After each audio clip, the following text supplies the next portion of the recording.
Hi, this is Michael, and this is my review of the Polaroid HD Professional Action Camera. It's the model XS100.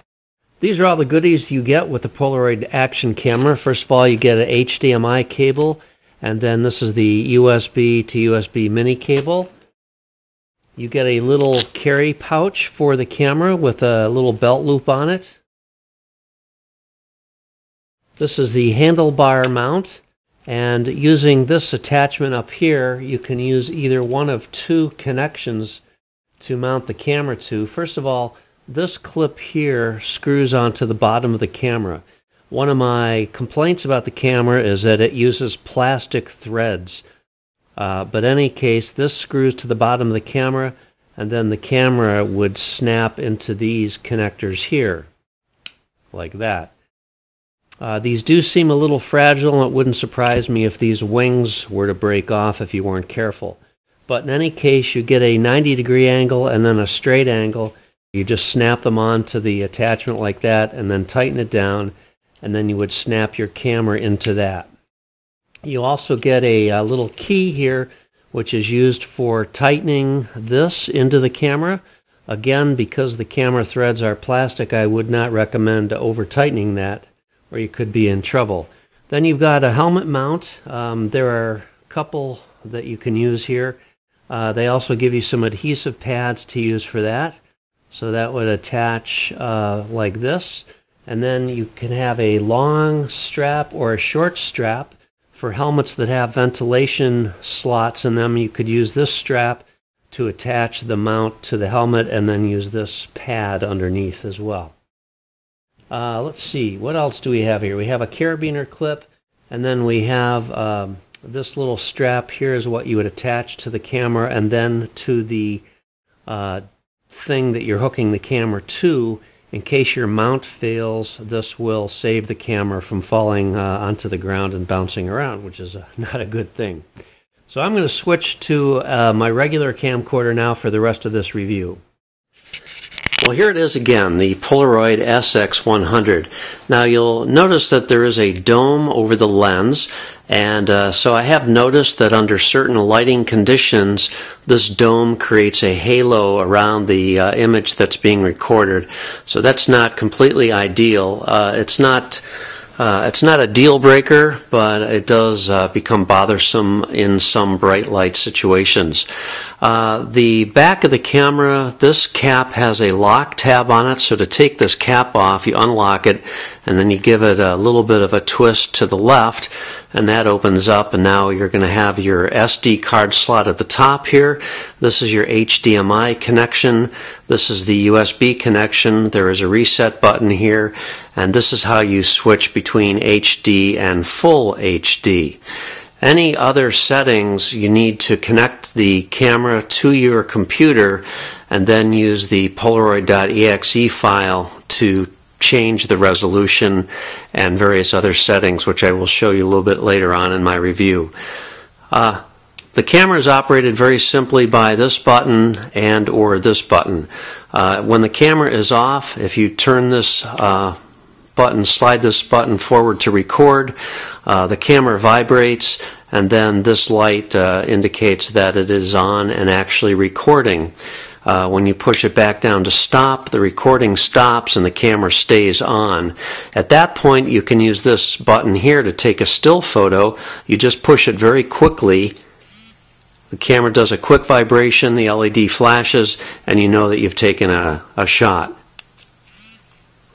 If you were to hold this down for about 5 seconds, that would actually turn the entire camera off.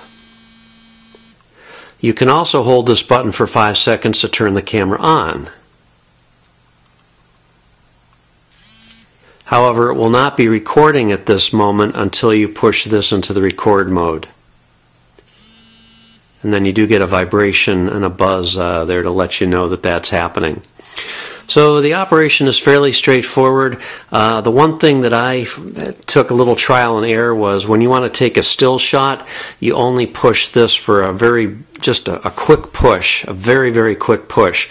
And that was my mistake, was I was holding it for like about a second and I couldn't figure out why it wasn't taking a photo. Just a quick push. As far as the handlebar mount, which is included, I do want to show you that underneath here, this is a plastic thread in here. I wish that it had a metal thread. Consequently, when you're using the mount here, this is metal screwing into plastic. That's never a good thing. So you have to make sure you don't cross-thread it, and you have to be very, very careful. So this attaches to the bottom of the camera. If need be, you can use the key that they provide here or a coin just to give it a snug fit there, but don't over tighten. And then this clips into the mount. And you want to make sure it's in there good.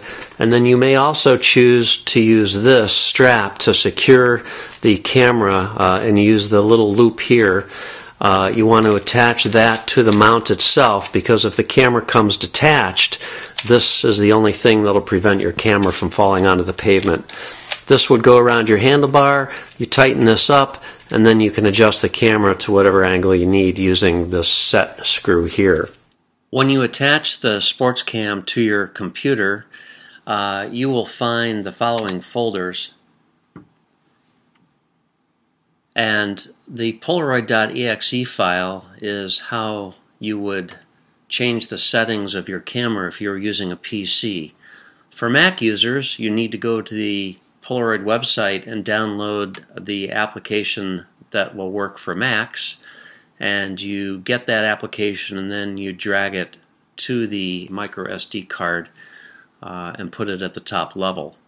And then simply double clicking on that application will launch the interface for the camera.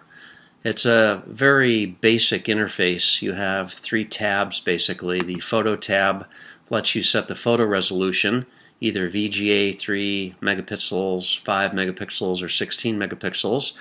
And the photo mode, you either have a single, a burst mode, or a time-lapse mode that is configurable to take 1 frame each 5 seconds, 1 frame each 10 seconds, 1 frame each 30 seconds, or 1 frame each 60 seconds. The video options give you 2 resolutions for each of the 2 choices that you have. FHD gives you 1080p or 960p, and then the HD resolution gives you 720p at 60 frames per second, or 720p at 30 frames per second. And then the General tab is where you'll set your TV type, either PAL or NTSC. Power off can either be set to off, 1 minute or 3 minutes. Auto rotation, which is great, so if you have your camera mounted upside down, it will auto rotate the image for you. You can turn that off if you wish. And then the date and time set. Now I'm going to show you some actual footage that I took. I mounted this onto my mountain bike and just took a couple of quick trips around the neighborhood.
If you have any questions about the Polaroid XS100, leave me a comment. I'll answer if I can. Otherwise, thanks for watching. Have a great day.